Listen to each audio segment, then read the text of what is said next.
Hey everybody, it's Tripl-L coming in with Shokugeki no Soma chapter 309. It's the first chapter it's the first series I'm doing an impression for this week, and man, I hate that it came out early. I hate when manga comes out early. I wish it didn't, because it throws everything off. And for this one especially, I especially hate that this one came out early because Azami was in there, and I'm very upset because I wanted to make a video about Azami saving Erina by doing what he did, and now the author has gone out and confirmed it. That said, I want you guys to know I think this is a good chapter. Why? I think it's a good chapter because the author is bringing out what I think is one of his better abilities, that being making his characters relatively nuanced. And I'm really happy that Azami is the one that came out, and that we had this whole thing about him. Now, I will say I'm very unhappy that this has delayed the Soma result, but because this is just... it's good. It's a good confirmation of things. Because of that, I like it, but I just wish we got Soma. I wish we got that going on. I'm very bothered. I really wanted to see it. Alright, so there's two big things that I want to talk about here. First is we need to talk about Azami's behavior. We need to talk about Azami's rationales. And then we need to talk about... and in that we need to talk about how Azami went about saving Erina. And I think that's going to be relatively interesting. I think that part, if people are jumping onto this video, might be the part that people are most interested in. So we'll just go here. Here's how Azami endeavored to save Erina. And what I want you guys to keep in mind as I say this is we're not talking about who's good or who's bad here. This is pretty much a lesser of two evils type of thing. This is just talking about what was going on with the Erina situation, because things that have come out in the blue have made that situation a little bit more nuanced. So I've started having this idea like a few chapters ago when it got revealed that the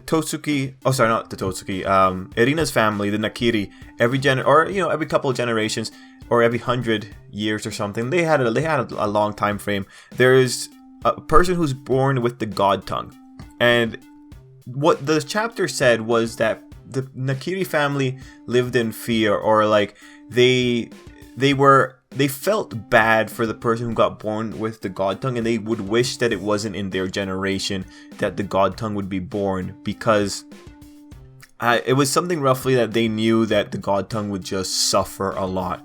The God tongue was effectively a curse within the Nakiri family.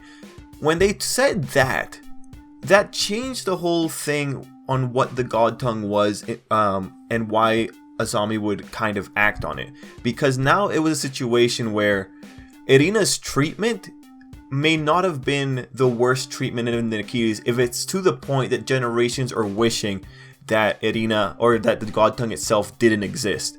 That is a really big reaction. So what I think with Azami before this chapter, I was pretty much thinking that Erina was like Icarus. And you know, the story of Icarus is pretty much the story of a father who gives his child too much freedom.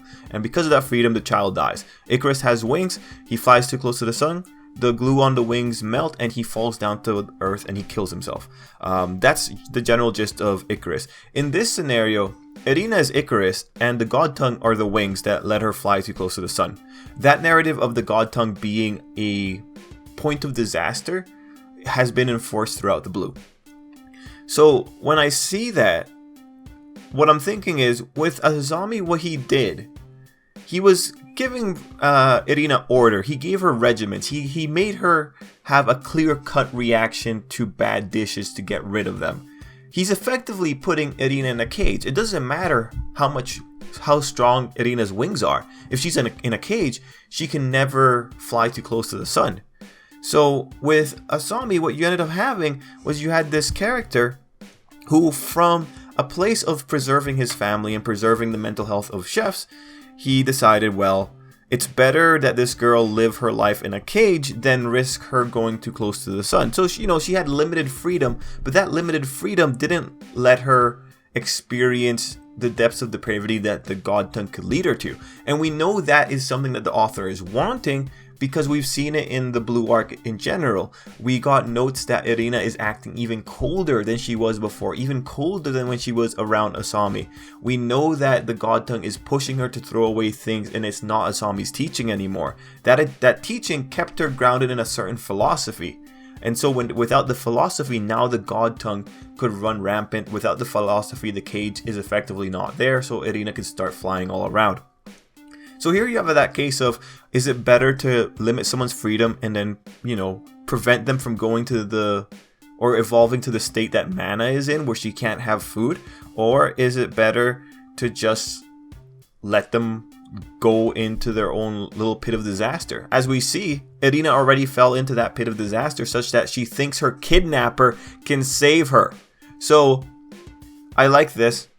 This is just a confirmation of what we got. I will say that Azami, part of his character is that he went too far into his philosophy, and that's fine. It's just like this was already morally dubious, so it makes sense that the character would go down. Like, if you guys have been following these videos, you know that I've been saying that I think Azami was a really, he was a relatively complex character. Like, he had a lot of things going on. He had a lot of contradictions. And what we find out here in this chapter, what we get told fully, is that everyone knows that Azami was looking out for the well-being of chefs. And if you recall, when we were in the Regiment de Cuisine, this is what I said. When Azami was comparing things to art, and when the way he talked to Tsukasa, you could tell he wanted the chefs to be recognized. He wanted people to understand what chefs were going through. He wanted to preserve the mental health of chefs. This is something that we said way back when, and it's cool that the author is now saying that in the open. So this again cements why Azami is a really cool character.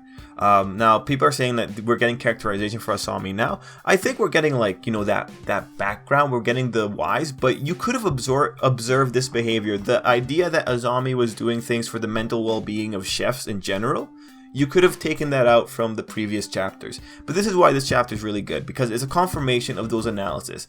The author did give this thing enough thought. The author did make a character that was kind of like spreading out in multiple places, and I think that's worth something. I think it's worthwhile to have the author admitting it here, because there are people that need it to be spelled out. And I'm not saying like it's the average YouTube viewer. I'm talking like the really casual fan. I'm talking like younger fans. They are the ones that kind of need this to be told to them so that they understand something.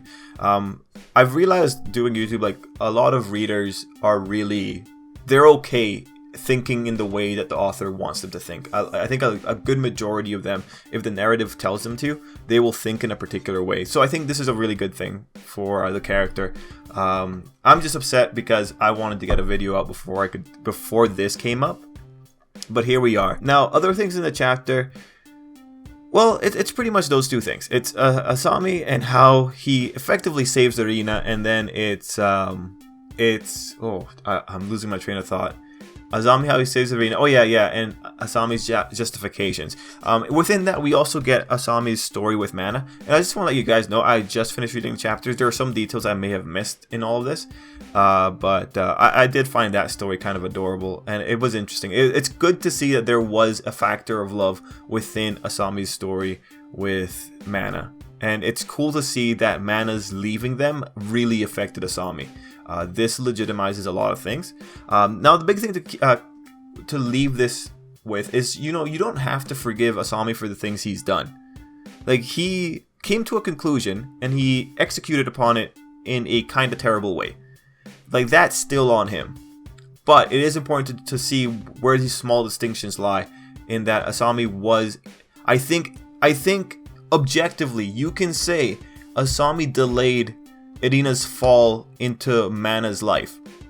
He delayed it. And right now, Erina being worse than she was when her father was involved, her being more cold, that was a narrative cue. That's a problem. That's what he was trying to prevent, because now Erina is effectively going down that path. The moment Erina is sympathizing with a criminal and a kidnapper who kept her around 9 dumpster fires, that's not good, alright? It's not good at all. So I appreciate this. I really do like this chapter, and it was also cool to just see everyone interacting. It was cool to see Joichiro involved. It was cool to see Mana in her old days. That was really neat. All things considered, though, Erina notes that her mother never called her dishes delicious. And it's like, Erina, get off your high horse. She's like you, alright? You don't want to call Soma's dish delicious. So, like, you know, I know a child probably wants to hear that. But that was probably Mana's mercy to you to say that it was okay. So I just found that funny. I think at the end of the day, you kind of see what Erina wants. She wants to be babied. She wants to have a proper mother, which is fine. But at the same time, well, no, she's still a teenager. She doesn't need to understand those kind of complex issues. But it's interesting. But all of this just makes it seem like there was some degree of love in all of this, and I do think Mana still loves Erina. It's just, I don't think Erina's understanding the full scope of what's going on here, especially not when she's caught in the middle of this and she thinks it's okay to just get married off to a criminal. And I'm gonna keep bringing that up, that Asahi's a criminal, because the man kidnapped her and took her to, like, a shack with 8 dumpster fires. That's a criminal, alright? Like, that, no. Okay, I keep ragging on Asahi, but he really deserves it. Anyway, overall, I thought this was a really good chapter because it's just confirming things that we've talked about in the past. I think this is really good. And it was cool to see how grief affected him. Anyway, I'm looking at that final page, or almost the final page, and it's just saying that Asami wanted to avoid Erina having to suffer the same fate. And it's just like, the big thing you have to take away from this is just what Asami did is that instead of having Erina use the God Tongue to further herself, he just had the God Tongue become an instrument of measurement. The God Tongue, instead of becoming a tool that pushes someone further, just is a tool that judges where someone is along a path. And having that sense of purpose saved Erina, or delayed her from the ultimate Nakiri fate. The fate that so many people in the family want to avoid. The fate that so many people in the family just wish isn't in their generation. And I think that's worthwhile. I think the author has done a good job with Azami, and I'm really glad that he made it apparent enough from the days that we were in the regimented cuisine. And I think that's worthwhile. So anyway, the chapter was effectively all these people with a bunch of other characters coming in and all that. And even it's funny that even Azami has just kind of bitten into the rhetoric that Asahi is the best person in the world, and it's like, oh, come on, man. No. I'm so happy that Joichiro is still on Soma's side. So we're gonna see that. Well, I don't know, man. I don't know if next week is a double week, or if there's no chapter next week, but whatever. Whenever we come back, we'll talk about it. Anyway, guys, I hope you enjoyed the video, and until next time, I hope you have an absolutely great day.